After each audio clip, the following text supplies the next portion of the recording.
3 mistakes sa passport application na dapat mong iwasan. Mistake number 1, kulang at maling requirements sa application mo. Number 1, kulang na PSA or Philippine Statistics Authority.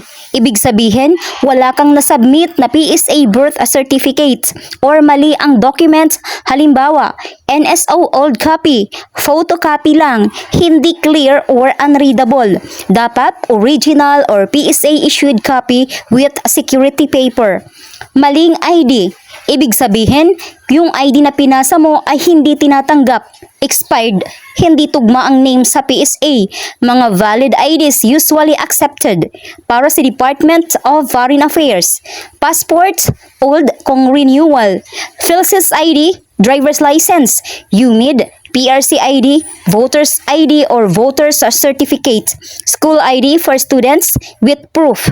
Common mistakes, nickname sa ID, full name sa PSA, expired ID, barangay ID lang, malabo o photocopy lang. Simple explanation, kulang na PSA, may kulang o mali sa birth certificate mo. Maling ID, hindi valid o hindi tugma ang ID mo. What you should do next, kumuha ng PSA birth certificate, latest copy. Prepare valid government ID. Make sure same spelling ng name sa lahat. Bring original plus photocopy.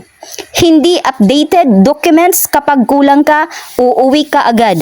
Mistake number 2, late ka sa appointment. Strict ang schedule. Minsan hindi ka na i-accommodate. Sayang oras at effort mo. Mistake number 3, hindi prepared sa interview or appearance. Walang photocopy. Hindi organized documents. Stress ka sa pila. Dito pa lang, nagkakaproblema na.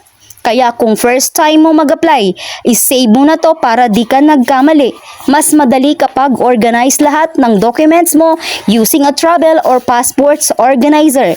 Save this before your passport appointment.